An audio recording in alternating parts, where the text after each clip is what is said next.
Generation after generation came and left. We're not going to stay here forever as human beings. And therefore, what we are to consider in whatever we do in life is we are living in this country as strangers.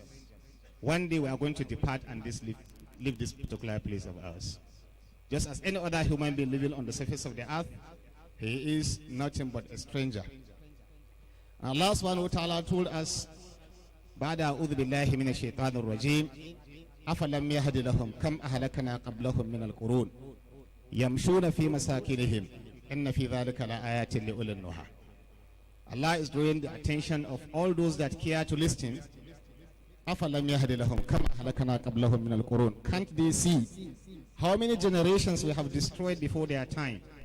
How many people live on the surface of the earth that today are not there? Centuries, years, hundreds and even thousands and millions or more than millions of years. People live on this earth. Where are they today?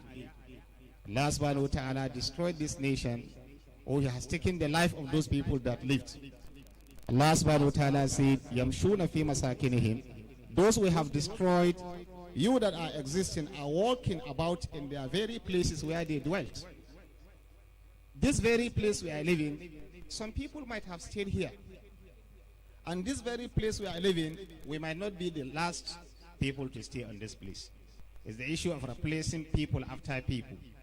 People coming and people going. Allah subhanahu wa ta'ala said, Inna fi dhalika la ayatin li ulil nuha. And certainly in this are signs, but only for those people of wisdom. So in country Nigeria, whatever you think about it is that we will leave it one day. We will go back to Allah subhanahu wa ta'ala one day. Someone was saying about our lives as human beings, we are like riders that are riding on our lifespans. Every other day, we move farther away from this world and closer to the graves.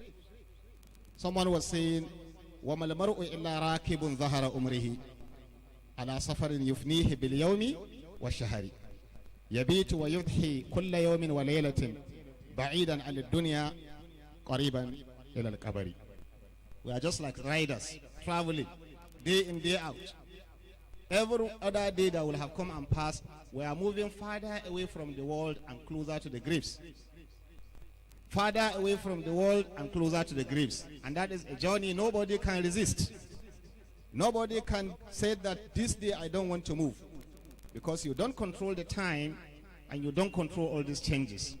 You just have to submit yourself to the natural laws of Allah subhanahu wa ta'ala. So after our movement, one day we'll depart and go back to Allah. And that is death, which is a reality. Even if we don't want to discuss it, it's a reality. One day we'll depart and leave this world. But if death is the end of everything, it will have been okay. Some people will have prayed to die so that everything is over. But death is the beginning of another thing. Death is not the end of everything. Someone was saying, فَلَوْ أَنَّا إِذَا مِتْنَا تُرِكْنَا لَكَانَ الْمَوْتُ غَايَةَ كُلِّ حَيٍّ وَلَكِنَّا إِذَا مِتْنَا بُعِثْنَا وَنُسْأَلُ بَعْدَهُ عَنْ كُلِّ شَيْءٍ. If only after death we will be forgotten and everything is over, then all of us will have prayed to just die after passing through challenges. But he said the issue is not that. After death, you will be resurrected. And after we die, we will be called and invited by Allah to account for our deeds. So opportunity of us to live in this country, Nigeria, or any other opportunity we have is for us to reflect and think over our rules in the places we are living. In terms of promoting goodness, in terms of doing things that are acceptable, that Allah Ta'ala will reward us for. And Nabi sallallahu alayhi wa sallam was saying, while advising one of the companions, Abdullah ibn Abbas, he said to him, "Iqtanim khamsan qabla khamsin." Use 5 things before 5 other things. 5 things, use them before 5 other things. Out of this thing, he said, "Shababika qabla haramika." Make use of your youthful age before old age. Any old person you see battling with life, he was a youth before. Any person you see today that age has made him to be someone that is managing, before now he was youth that was doing so many things. And that shows the importance of using the youthful age very, very well. A community that is losing its youths is a community that has no future. A community where the youths are not reflecting and thinking about how to maximally utilize that opportunity is a community that is losing a lot of opportunities. Hence, they need to invest in our youth. And Nabi Sallallahu Alaihi Wasallam said, also make use of sihatika qabla saqamika. The health that Allah has given you, make use of it before sickness. Because that health, you can only know its value if you go to some places where people are battling with life. Go to hospitals. Go to orthopedic hospitals. And go to some areas to see how people are battling with health, with challenges of health. The health that Allah has given you, make use of it before you lose it. And Nabi Sallallahu Alaihi Wasallam said, "Ghinaka qabla faqarika." Make use of the wealth that Allah has given you before a time will come that will be detached away from the wealth. There is no individual on the surface of the earth that will not turn out to be poor before he returns back to Allah. Even if you hold trillions, by the time you die, you will be separated from the wealth. It is other people that will have control over that resources, not you. So make use of that wealth that Allah has given you now before you miss it. The Nabi Sallallahu Alaihi Wasallam was saying also, make use of hayatika qabla mautik. The life that Allah has given you, make use of it before death. And Nabi Sallallahu Alaihi Wasallam said also, faragika qabla shugulik. If Allah grants you opportunity, you have the opportunity to do something, do it now, before you will be overtaken by certain things and you will not be opportune to attain or to achieve anything. And that is why, whether you have been opportune to attain certain level of greatness in your place of work, or you have some opportunity to have control over certain things, it is not going to be permanent. Use it, because one day you will see other people using it. Many people that are leaders today are leaders because some other leaders died. Many people are controlling things today because those people controlling these things are no more there. And those leaders that are leading today, one day they will also leave and others will continue to lead. That is how Allah created this world. So make use of this opportunity. Even as country, as nation, if you are opportune to be a leader, or you are opportune to have one opportunity or the other, make use of it before one day you will miss it. Our country, Nigeria, for example, since independence, we have various people that occupy the highest level of leadership, either as presidents or as head of states, or either as commissioners or ministers, or whatever position you can think of. And thousands of those that led this particular country, some of them will have died, and some of them are now watching and seeing others leading. And they can't do any other thing other than probably to talk if there is need for even others listening to them. So opportunities in life are very expensive ones that we need to make use of. Now, as our country, we talk about unity, we talk about survival of this country, Nigeria. Most of the problems we are talking about in this country are related to resources, either resource control or their power and all these kinds of things. But one thing we should remember is who owns the land? Who owns the resources?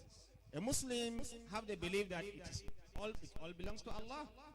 And that is why, if for any reason or for any thing Allah decides to take someone, a Muslim, after his death, he will say, Inna lillahi wa inna ilayhi raji'un. We belong to Allah, and to Him is our return, because our life is not even ours. It was just given to us by Allah to live for a while. So the same thing, the resources that are all around us as Muslims, we are supposed to realize and also always think and reflect over this information, that these resources belong to Allah subhanahu wa ta'ala. He's the owner of the resources. So why should we be quarreling, arguing, killing one another because of these resources that you can one day die and others will inherit? So as a Muslim, we are supposed to learn lessons on this. Fasting in the month of Ramadan, one of the important lessons is to tell us that there is need for us to promote the spirit of sharing and caring. Sharing and caring. These things of the world, material things, is it money, is it resources, is it whatever Allah has given you, find ways of sharing it with another person. Find way of showing care to the other person. And it is only then that you will have used this particular resources, that opportunity that Allah has given you. Fasting is teaching us in life that it is not all about worldly gain. It is not all about matter. It is not all about food. It is not all about drinks.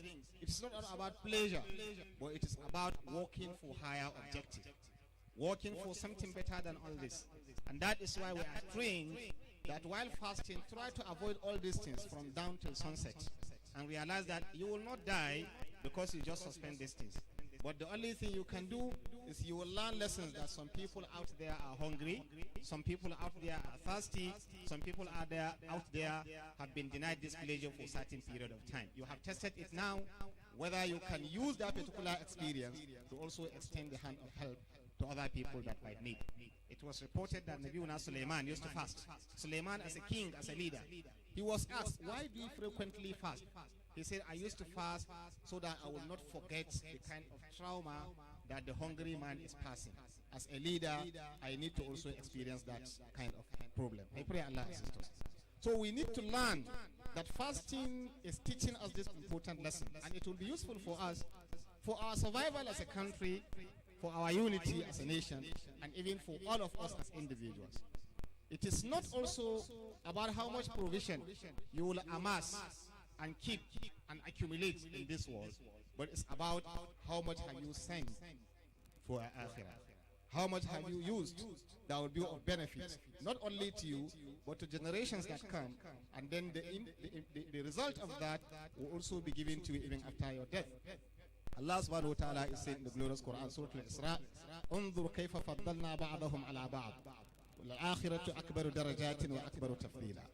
Allah Ta'ala said, can't you see how we have made some of them to be above others? They are not at the same level. Some are rich, some are moderately okay, some are poor. Some are great, some are noble, some are average, some are this. All these things Allah subhanahu wa ta'ala said, in the world we have placed you to be on stage, upon stage, at level, at hierarchy. All this, Allah said, but remember, if you come to Akhirah, a life after death, that is when you will see people placed at various stations.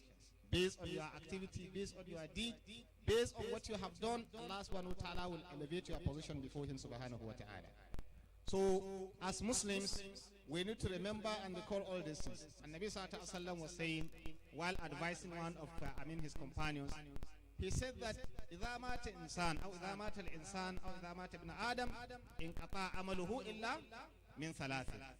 If any human being should die, everything he's engaged in other than three things. What are those things? And the Rasul said, a beneficial knowledge that Allah endowed you with, and then you touch the life of other people with that knowledge. People benefit from that knowledge. People use that particular knowledge. People benefit from it. Then it will be benefiting you even in your grave.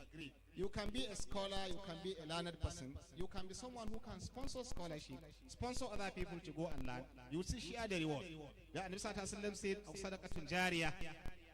Or you have a kind of sadaqah, a kind of wealth, very heavy and big wealth, that you have given it out as investment for people to be benefiting even after your death. Sadaqatul jariyah. You do something that is beneficial to people. Is it factories or industries you are building? Is it certain important things you are building that create opportunity for job, for people to get job, for people to earn a living? People, even after your death, you benefit from this investment you have done. Or you have children that are well trained, and these children supplicate and pray for you even after your death. This will also be following you in the grave. Other than these three things, forget about all other things. And that is why as Muslims, our focus in life should be how do we maximally benefit from these three things. One, Allah endowed you with knowledge. How do we impart on others? How do you change other people's way of life? By training them, by teaching them, by guiding them, by doing so many other things. And that is why a nation cannot go above the level of the education of its people. If a country refuses to invest in education, forget about that country because it can't go anywhere. We see that today in the world, even in our worldly affairs. Is it technology, is it sciences, is it economic development or whatever? It's related to research, it's related to learning, it's related to all these things. So by the time a country refuse to pay attention to education, that particular country cannot leave something behind for others to come and benefit. Useful knowledge. The same thing. knowledge that has to do with our akhirah, the knowledge of the deen, understanding why do we exist, how do you worship Allah, how do you serve Allah, how much investment have we been investing to ensure that people acquire the true knowledge of the deen.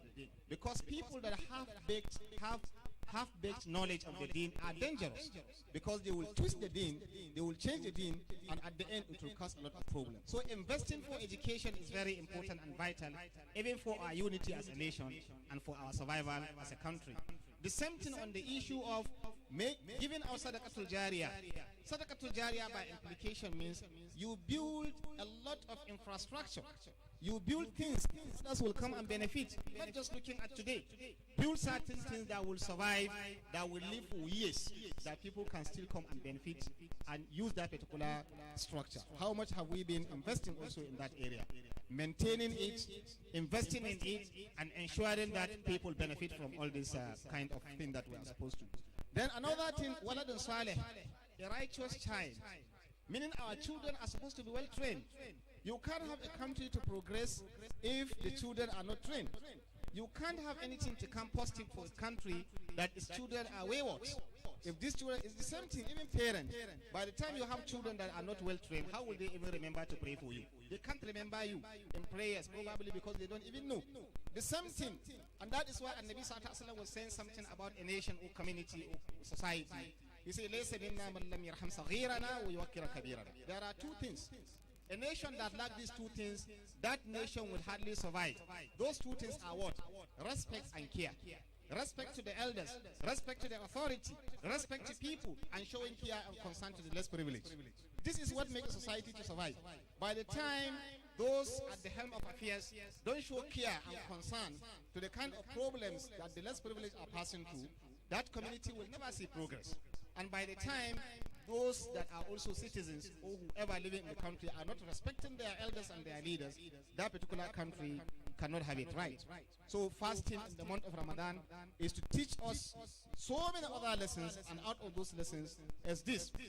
And that is why we see from people that have learned from the teachings of Islam, people that have learned from the lessons that is there in all our deen, you will see their way of life will be different from those people that have not learned anything. There was a case of one of the leaders, Harun al-Rashid. You know, Harun al-Rashid was one time a king or a leader of the entire Muslim world. He happened to fall sick as a leader. He falls sick. When he falls sick, he realized that his sickness probably he might not recover from it. So he called those people around him. He said, I want you to take me to show me what you have prepared for me if I have lived this world, meaning the grave you have dug for me. They took him and they went to the graveyard and they showed him, this is where you are going to be buried. When he looked at it, he started shedding tears as a king, as a leader. He started shedding tears and he was reciting the verse of the glorious Quran. Allah Ta'ala said, Ma aghna anni maliya halaka anni sultani. Where is my wealth? Where is my power? All this is no more there. My wealth have not benefited me because I have not invested wisely, probably. And the leadership I was occupying, that position that I was occupying, I have misused it. And look at the end that I am going. This is not to show that he has not done anything good, but he is looking at a lot of opportunities he will have missed in life. So when he looked at his grave, where he will end, he said, Ya man la yazulu mulkuhu, irham man qad zala mulkuhu. He said, Oh Allah, whose authority and power is forever, have mercy on Rahama to the person whose power and authority is temporal. Because I will die and this power will be inherited by others. But you are the one that have permanent power. And that is why if you have a position of authority, use it wisely, because others will come and use it even after you. I pray Allah assist us. And Nabi Sallallahu Alaihi Wasallam was saying in one of hadith, as reported by Shaddad bin Aus, and Nabi Sallallahu Alaihi Wasallam said, Al-Kayyisu man dana nafsahu wa amila lima ba'da al-maut, wa al-ajiz man atba'a nafsahu hawaha wa tamanna ala Allahi al-amani. That particular person that is intelligent, that is wise enough, is the person that is looking at life, trying to reflect over life, trying to regurgitate about so many things happening, and then looking at the provision he has for the hereafter. But that person that has deceived himself is the one that is taking life and things for granted, and then thinking that he's going to have anything before Allah subhanahu wa ta'ala. So we are living on the surface of the earth as human beings, that one day we will return back to Allah. Ramadan should teach us this lesson. Let us not be too much attached to the dunya itself. There was a case of Fudayl ibn Iyad. He met someone and he asked him, he said, how old are you now? He was asking him. He said, how old are you? He said, Umri sittuna sana. Today, I am 60 years old.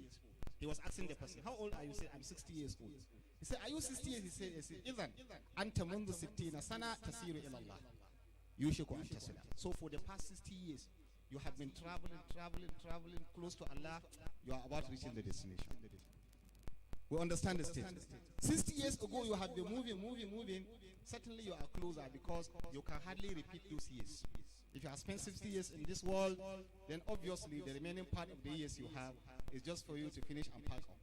When he was telling this person, he said, the person became scared and he said, Inna lillahi wa inna ilayhi raji'un.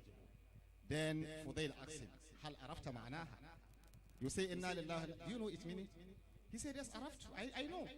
Araftu anni lillahi abd wa anni ilayhi raji'. I know the meaning of Inna lillahi wa inna ilayhi raji'un. Because the meaning is that I am a servant to Allah and to Him I'm going to return. Then Fudayl say, Ya akhi, oh you my brother, inna man arafa annahu lillahi abd wa annahu ilallahi raji' arafa annahu mawqufun bayna yadayhi. Whoever truly knows that he belongs to Allah and he will return back to Allah will have known that one day he is going to stand before Allah.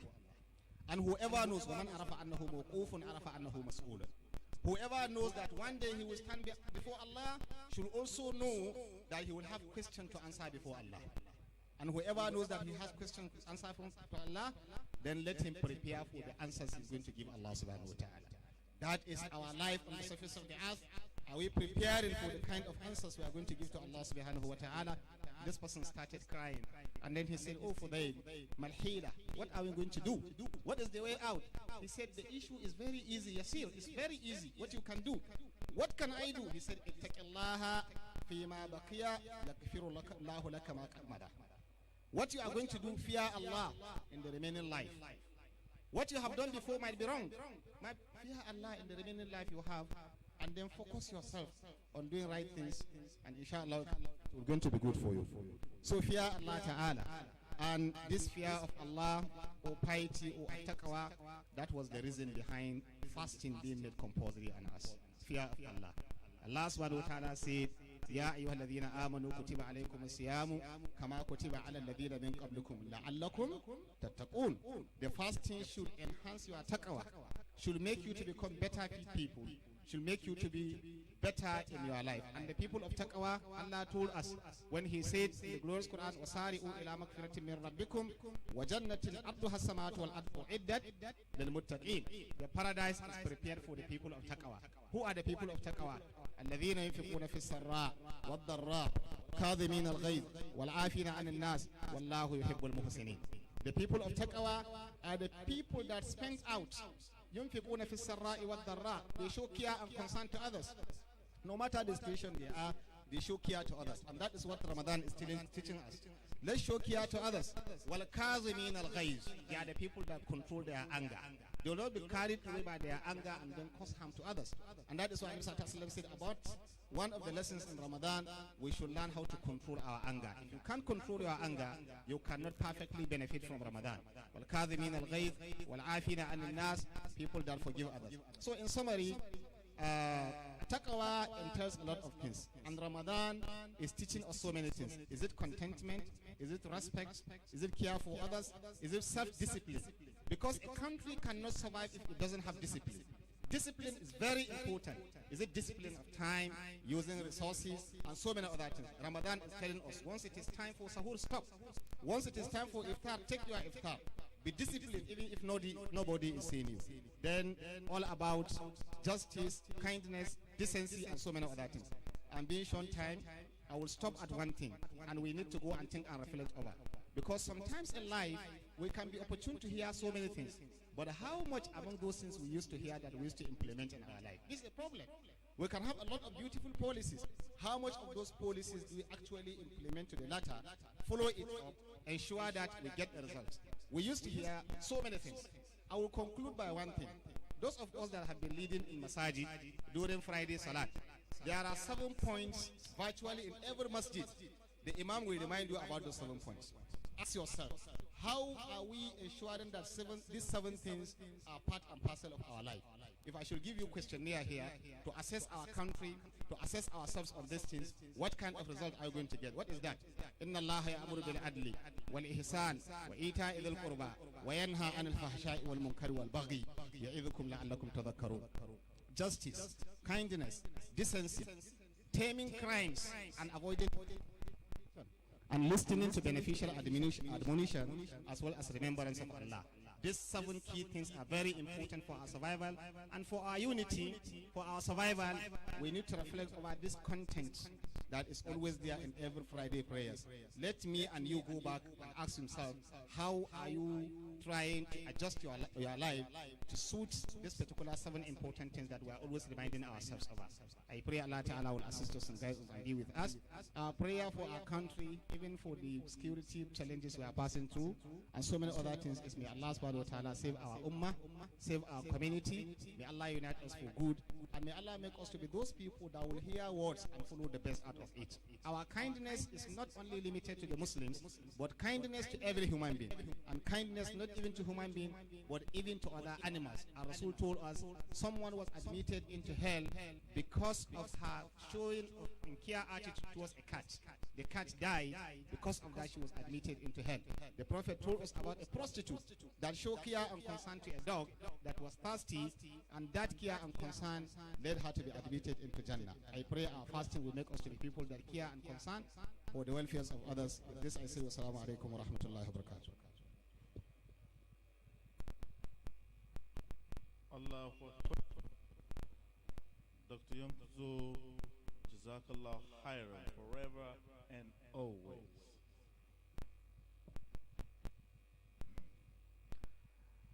Let me share with you my quick takeaway from the submission. Live knowing you are living. Live by live I mean you are living life. Be also aware that as you live life, one day you are living, to not return forever and always. That is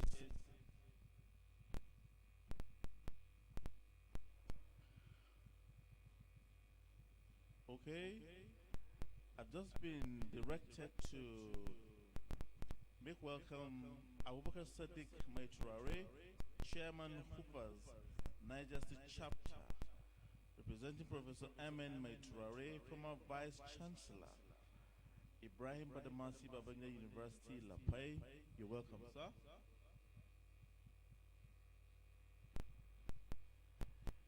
I don't have to tell us that everyone who has stood up to this podium to speak has been male Muslim. And to sufficiently put today's activities and event into proper context, we need to listen to our mothers. So before the subtopic, month of Ramadan and self-introspection, meaningful life, by Malam Ibrahim Yahya of Islamic Education Trust. Your Royal Highness, our guests on the high table, permit me to invite Hajakul Abdullahi, Chairperson, Federation of Women Association of Nigeria, Form 1, Niger State Chapter, so that we can have a representation from the part of Islam in Niger State. Hajakulu, please, you have the floor.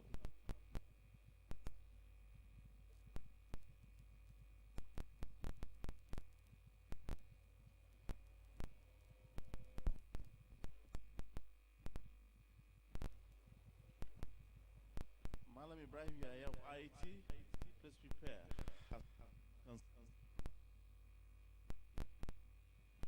أعوذ بالله السميع العليم من الشيطان الرجيم بسم الله الرحمن الرحيم والصلاة والسلام على سيدنا محمد صلى الله عليه وسلم. السلام عليكم ورحمة الله وبركاته.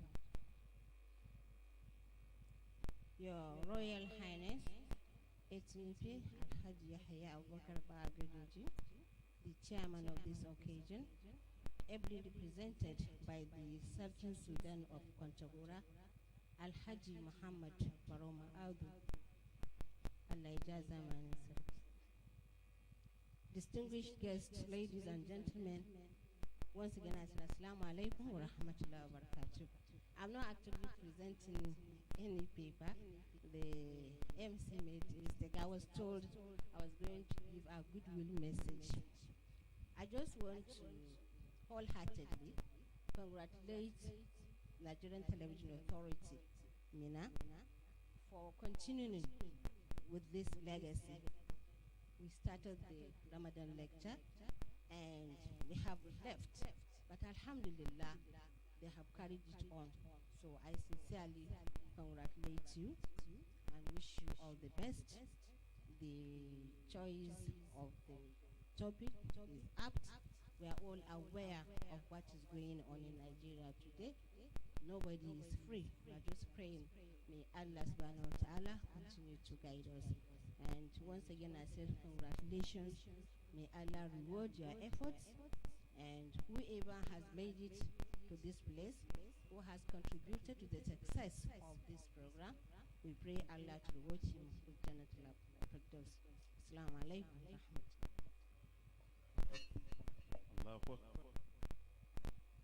Thank you, thank you, Haji Kulu. Your Royal Highness, let me respectfully crave your indulgence to give you the following information. The next presentation is going to be a subtopic, month of Ramadan, a critical self-introspection for meaningful life, by Alhaji Ibrahim Yahya. He's the Director of Liaison Services, Islamic Education Trust, NTA Minna. And this is going to be the last presentation, after which we'll call another assertive voice from NTA Minna to thank you, and then we close.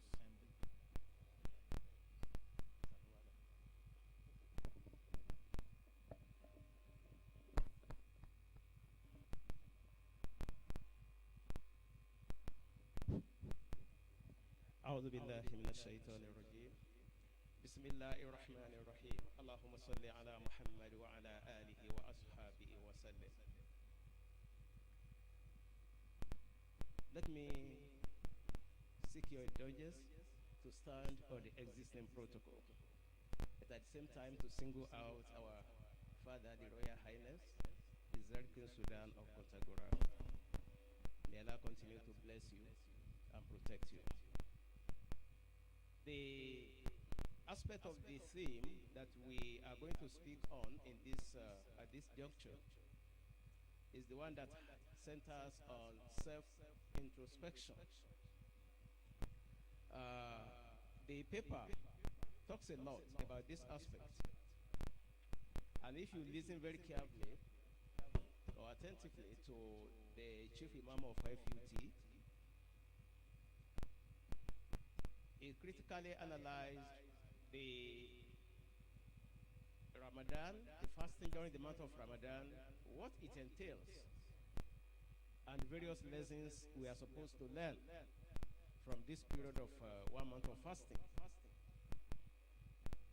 This paper also looks at Ramadan, especially as it affects how to learn to have self-introspection. Because of time factor, I will not go from page to page, but I will just look at some salient aspects of the scene. Because self-introduction has gotten many, different definitions. Part of it is reaping the benefit of Ramadan and exploiting the opportunities it presents, which requires every Muslim to introspectively consider what he sees that he or she truly wants. What do you actually want in life? What in the month of Ramadan? Someone told me when we were discussing about Ramadan when it was coming, he said if he is asked to define the period of Ramadan, he will just use the same definition or meaning given in respect of Zamzam, which Rasulullah sallallahu alaihi wasallam says, it is what you make of it. Therefore, Ramadan is what you make of it. If you behave in a serious manner to undergo Ramadan, it will affect every aspect of your life, both physical, psychical, and physiological. So, Ramadan is what you make of it. Therefore, the need for introspection in Ramadan can be understood. Many Islamic texts and hadiths. You remember the Imam quoted one hadith the other day, whereby all of a sudden the Prophet ﷺ just started saying Amin, Amin. He said Amin 3 times. And the companions were very curious. What do you mean by Amin? And he said it's Angel Jibril that came to give me a statement. That is statement means that he mentioned 3 times that Rogima Anfu, Rogima Anfu, Rogima Anfu. Rasulullah sallallahu alaihi wasallam now out. What does that mean? It's a statement of condemnation. For who? For 3 different people. Number 1, who, as he said, had that Rasulullah, his name was mentioned or is mentioned, and he fails to say Sallallahu Alaihi.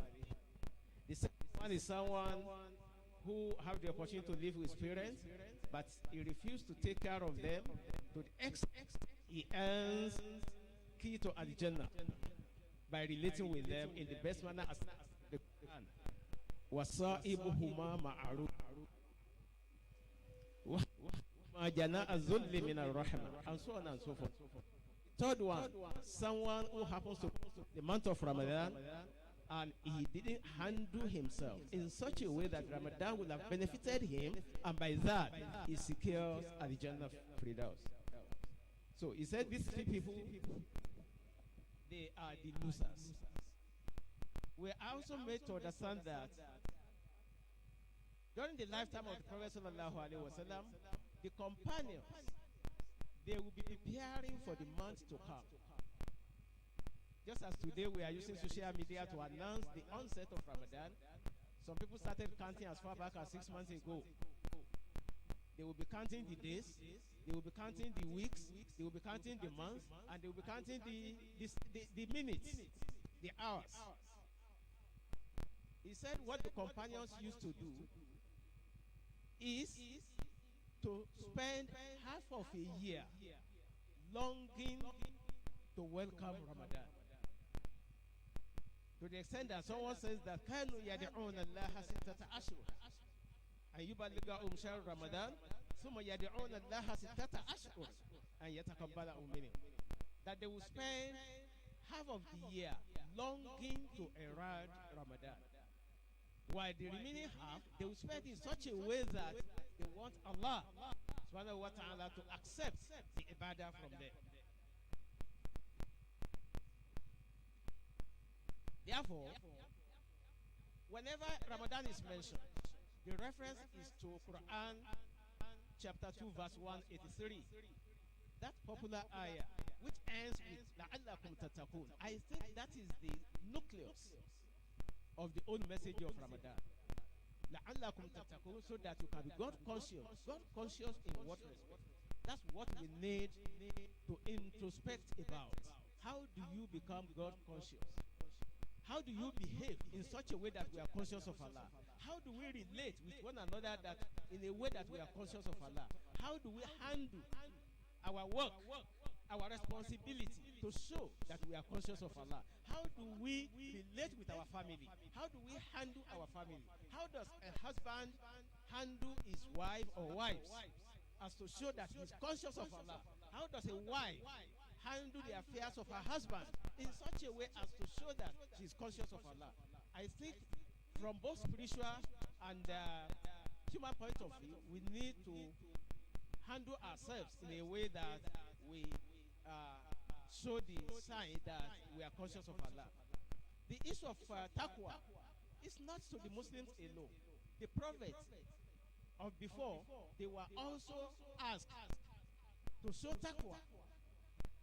And it is shown in that paper that in Quran chapter 4 verse 131, Quran says, وَلَقَدْ وَصَيْنَا الَّذِينَ أُوتُوا الْكِتَابَ مِنْ قَبْلِكُمْ وَإِيَّاكُمْ أَنِ اتَّقُوا اللَّهَ. That the people of the book, the Bakatabi, were told during their own time that show taqwa, be conscious of God, which means it's not peculiar to the humor of the Prophet sallallahu alaihi wasallam. We need to work to achieve the essence of Ramadan. We need to have firm belief and sound akida that prevent from shirk.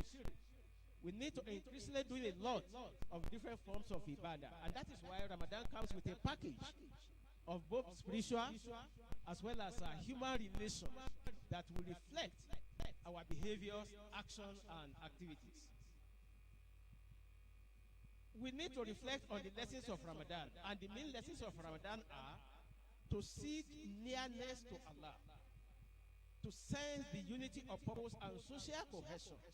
You see that during Ramadan, people are cohesively united together.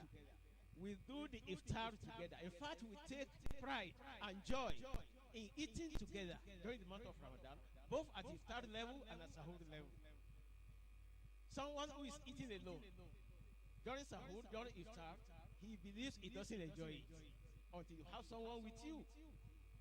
And that is why some organizations are conducting collective iftar sa'if for people to come together to feast and enjoy that social cohesion. We need to get taqwa and acquire patience and humility. Ramadan teaches all this.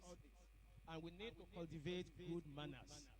You will discover that during the month of Ramadan, even the marketers, people who sell in the market, they're so conscious of Allah. They don't want to offend Allah. During that time, if you go to the market, you get value for your money. Is eating sahur, is eating iftar, is doing tafsir, attending tafsir, nawafil, is to nothing.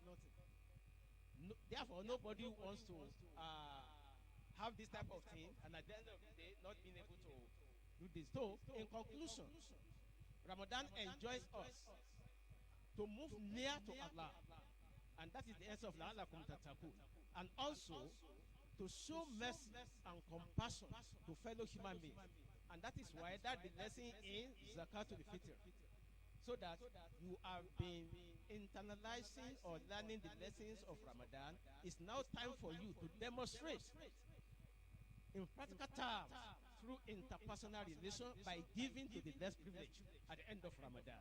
You can see how beautiful is month of Ramadan. But at the end of the day, Ramadan is what you make of it. Wassalamu alaikum wa rahmatullahi wa barakatuh. Jazakallah. Thank you very much. At this point, let me quickly tell His Royal Highness and all our ulamas that to everyone who did something to have made this event see the light of day and living, such people, such persons were supervised by Abdullahi Abu Bakr, who happens to be the chairman organizing committee. At this point, I call on him to come and give a vote of thanks to get to know how we all did organizing today's event. Malam Abdullahi Abu Bakr, chairman of the organizing committee, please come forward.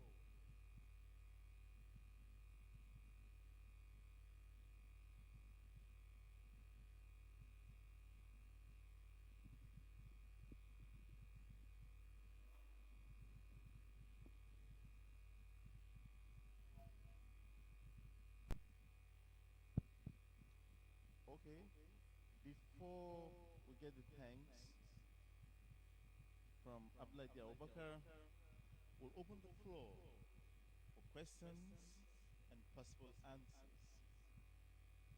1, 2, or 3 persons will be just fine. I've been reliably informed that His Royal Highness has a journey ahead of him after this event. Any questions? All right.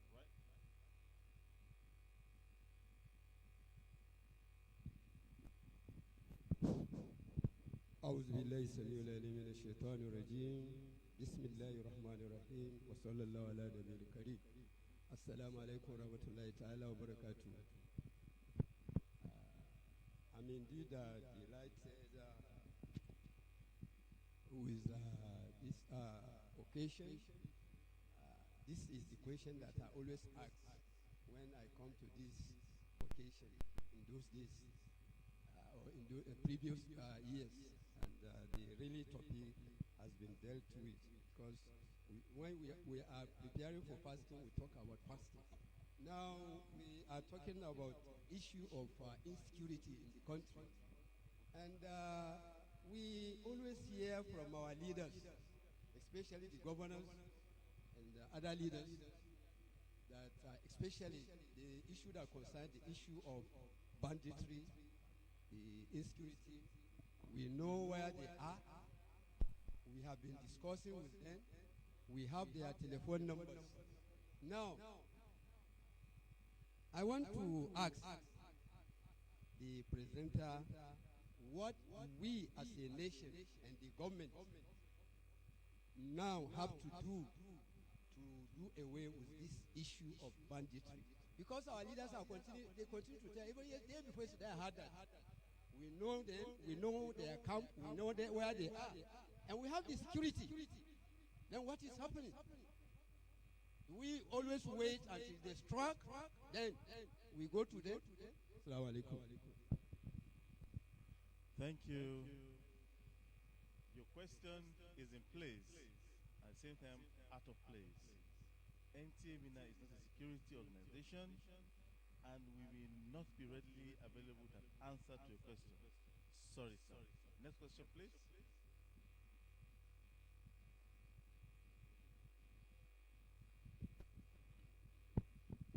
Assalamu alaikum wa rahmatullahi wa barakatuh. My name is Bello M. Halil from Zina. My question goes to the second presenter. Please, sir, I want to have a clarification. Is there any verses or authentic hadith that said we should send a text message or we should seek forgiveness from our brothers when Ramadan is coming? The young man, no. Some people send messages to ask for forgiveness when Ramadan arrives. Is it correct? Well, I use that as an example of how enthusiastic people are. I did not describe it, and I'm not in support of it. There is no hadith to authenticate that. But I was just doing a sort of comparison between what we are doing today, how the companions were preparing to herald the month of Ramadan. When they will spend 1 year, half of it expecting Ramadan, and half of it work task ibadah. Last question. We want a mother, or let me just say female. Ask questions, please.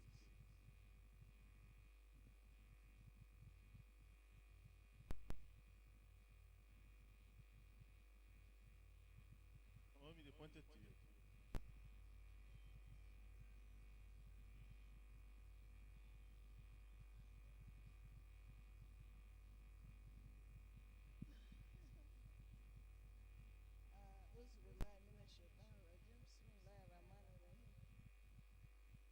Assalamu alaikum, brothers and sisters in Islam. What I have to say is that the problem we are facing in Nigeria today is not a question but a comment. It is on the hands of all of us to pray to Allah and change our mindset. Because Allah has said He does not change the situation of the people except if they change what is in them. We should change our characters. We should check our ways, change our ways, return to Allah, and do what is best for us before Allah. Assalamu alaikum. Thank you very much. Chairman Organizing Committee. Chairman Organizing Committee. Did we do our bit? Come and tell our guests. Vote of thanks. Assalamu alaikum wa rahmatullahi wa barakatuh. Alhamdulillah, alhamdulillah, alhamdulillah Rabbil Alameen. All praise and honor belongs to Almighty Allah. For giving us this opportunity today to witness the first day of Ramadan 2022. And for giving us that grace and opportunity to have organized this Ramadan lecture for this year 2022. I want to appreciate His Royal Highness, the Sarkin Sudan, for personally being present in this honorable occasion, for representing a royal father of the day, which is the SNUP. We want to appreciate the Royal Highness for his presence and his contribution. Our appreciation also goes to the guest speaker, Professor Ahmed Eloy Dogara, even though he wasn't even able to be around with us. He was able to present to us papers which was presented by an able elder brother, the chief imam of FUT Mosque. Thank you very much for doing justice to what the professor will have been here to do. And I think the professor wouldn't have done much as you have done. We also want to appreciate you for your presence and for your presentation. We also want to thank the other guest speakers who has also honored this our invitation for this year Ramadan lecture. We want to appreciate for this gesture. We want to also thank the management of NTA, that's NTA as a body, for also supporting us to make sure that this program is actually actualized. We want to also thank invited guests for honoring us in this great month of Ramadan. There is nothing much we can give to you, but Allah's Rahmah will be with us as we go. We also want to thank the management of NTA Minna for having the confidence on this committee to have organized this Ramadan lecture. Because if not for that confidence the management had on us, we wouldn't have achieved this little which we have done. I want to appreciate the management of NTA Minna for that support. I want to also appreciate the members of this honorable committee for this year's Ramadan lecture. For despite all the shortcomings, we were able to at least present something.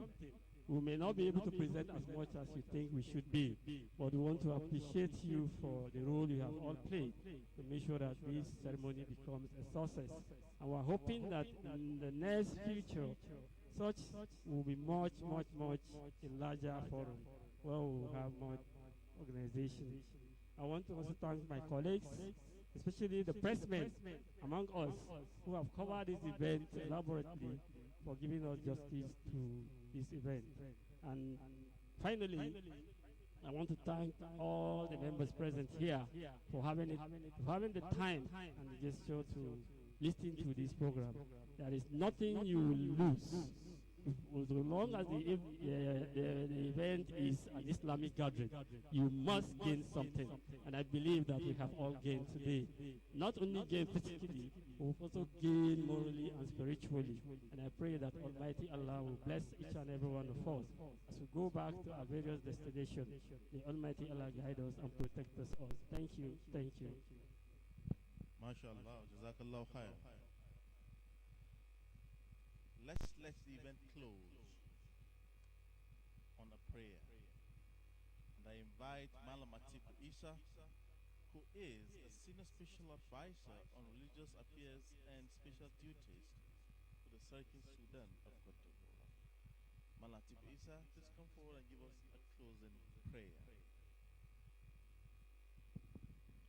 أعوذ بالله السميع العليم من الشيطان اللعين الرجيم بسم الله الرحمن الرحيم. Although I was asked to come and say the closing prayer, if otherwise I would have called the attention of the MC when he shut down that person. It's not supposed to have shut him down, Because, in fact, it is part and parcel of what has been discussed today. Probably because it is not, it is hidden. The essence of saying this, he asked about security. And from the statement of Rasul sallallahu alaihi wasallam, he said that إذا تبايعتم بالعين وأخذتم أذناب البقر ورضيتم بالزرع وتركتم الجهاد سلط الله عليكم ذلا لا ينزئه حتى ترجعوا إلى دينكم. That by the time you start transactions amongst you and cheating yourselves amongst yourselves, then you hold to maybe rearing of cattle, farming, and you forget about striving in the cause of Allah. And Allah will send a burden on you. You understand? Thereby, there will be a lot of atrocities. And that thing will not be suspended until you go back to striving in the cause of Allah. Simply, as simple as this. This is simply the answer to what he asked. May Allah continue to guide us right. Allahumma salli ala Muhammadin wa ala Muhammad wa barik ala Muhammadin wa ala ali Muhammad kama sallaita wa barakta ala Ibrahim wa ala ali Ibrahim innaka Hamidum Majid. Allahumma inna nas'aluka al-afwa wal afiyata fi dinina wa dinina wa ahlina wa malina. اللهم استر عوراتنا وعمر رواتنا اللهم حفظنا من بين ايدينا من خلفنا وعن ايماننا وعن شمائلنا ومن فوقنا ونعوذ بعظمتك ان نغتال من تحتنا اللهم عافنا في ابداننا اللهم عافنا في سمائنا اللهم عافنا في ابصارنا لا اله الا انت اللهم انت ربنا لا اله الا انت خلقتنا ونحن عبيدك ونحن على عهدك ووعدك ما استطعنا نعوذ بك من شر ما صنعنا نبوء لك بنعمتك علينا ونبوء فاغفر لنا ذنوبنا انه لا يغفر الذنوب الا انت اللهم اصلح لنا ديننا الذي هو عصمة امرنا واصل لنا دنيانا التي فيها معاشنا واصل لنا اخرتنا اليها معادنا واجعل الحياة زيادنا في كل خير واجعل الموت راحة لنا من كل شر سبحانك اللهم وبحمدك نشهد ان لا اله الا انت نتوب اليك سبحان ربك رب العزة عما يصفون وسلام على المرسلين والحمد لله رب العالمين. Jazakallah. This is where we come to the close of today's event. Kindly please, let's let our royal father and our ulamas take their leave, then we follow. Thank you.